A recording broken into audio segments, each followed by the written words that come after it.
미 본토에서 일본 오키나와 후텐마 기지로 전진 배치된 미 해병대 병력이 800마일 이상의 거리에 긴급사태 장거리 침투 훈련을 실시했다라는 내용이 공개가 되었습니다.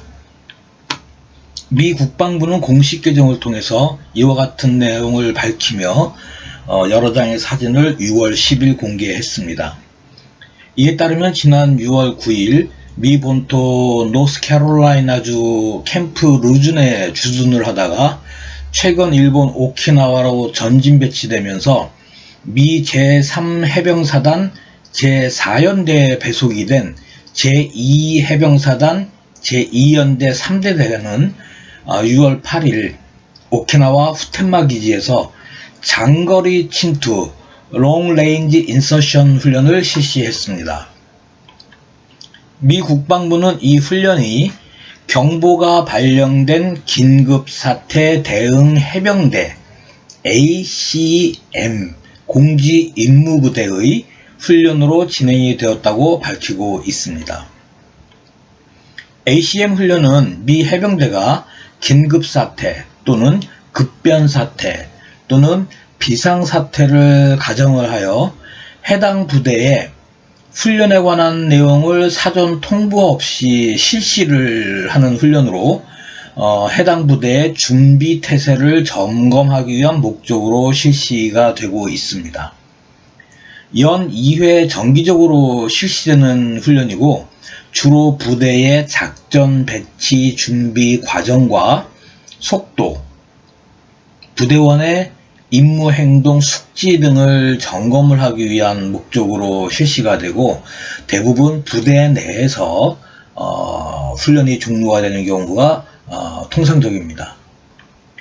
그래서 이 일반적으로 실시가 되고 있는 이 ACM에 관심을 갖는 이유는 미 국방부가 이례적으로 800마일 이상의 장거리 침투라는 단어를 사용을 했고 제3해병원정군 차원에서 실시가 되었다라고 밝히고 있기 때문입니다. 특히 미 국방부는 제3해병원정군은 높은 수준의 준비 태세 상태를 지속을 하고 지역 안보 유지를 위한 미국의 결의를 보여주기 위한 1년의 통합된 사전 통보 없는 반복 훈련 No Notice Drill이라고 표현을 했습니다. 의 일환으로 이 훈련을 실시했다 하고 강조를 하고 있습니다. 이를 좀 더 세부적으로 설명을 하면 다음과 같습니다. 우선 1300km가 넘는 장거리의 긴급 작전을 실행하기 위해서는 첫 번째 침투를 하는 작전 부대로 미 해병 경보병 부대와 또는 특수전 부대가 준비가 되어야 합니다. 두 번째는 이 침투 병력을 수송하는 수송부대로 수송기 항공부대의 항공기나 지상지원기 또는 고속 수송선과 항만 지원 등이 같이 따라와 줘야 됩니다.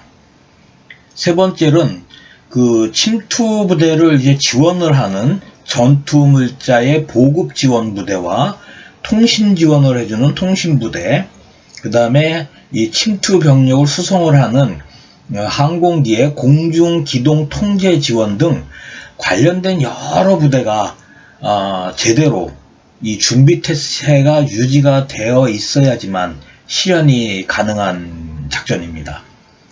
한두 부대만으로는 실행을 할 수 없는 작전이기 때문입니다.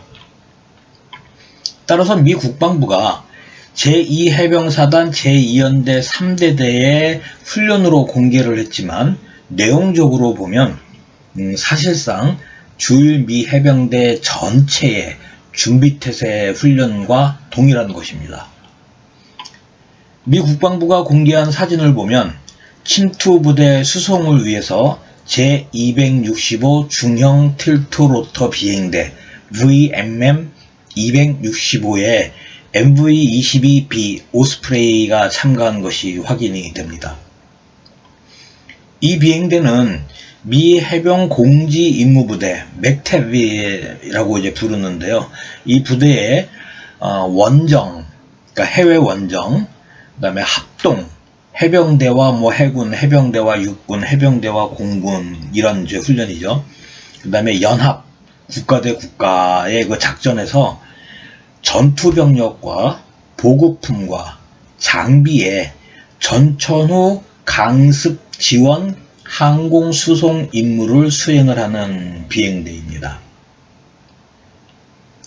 MV-22B 오스프레이는 최대 32명의 그 전투 병력을 탑승을 시키고 공중 급유 없이 자체 내부 연료로만 약 한 1628km를 비행을 할 수가 있습니다.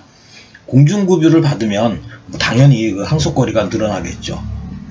그래서 화물의 경우에는 내부에 약 9,070kg, 그 다음에 외부에 6,800kg 정도를 이제 수송을 할 수가 있습니다.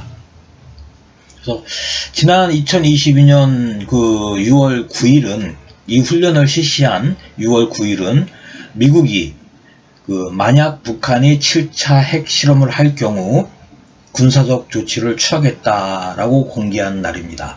그리고 그날 장거리 침투 훈련을 실시를 했고 그 훈련 내용을 공개를 그 다음날 10일날 공개를 한 겁니다. 이번 편은 여기까지 하겠습니다. 감사합니다.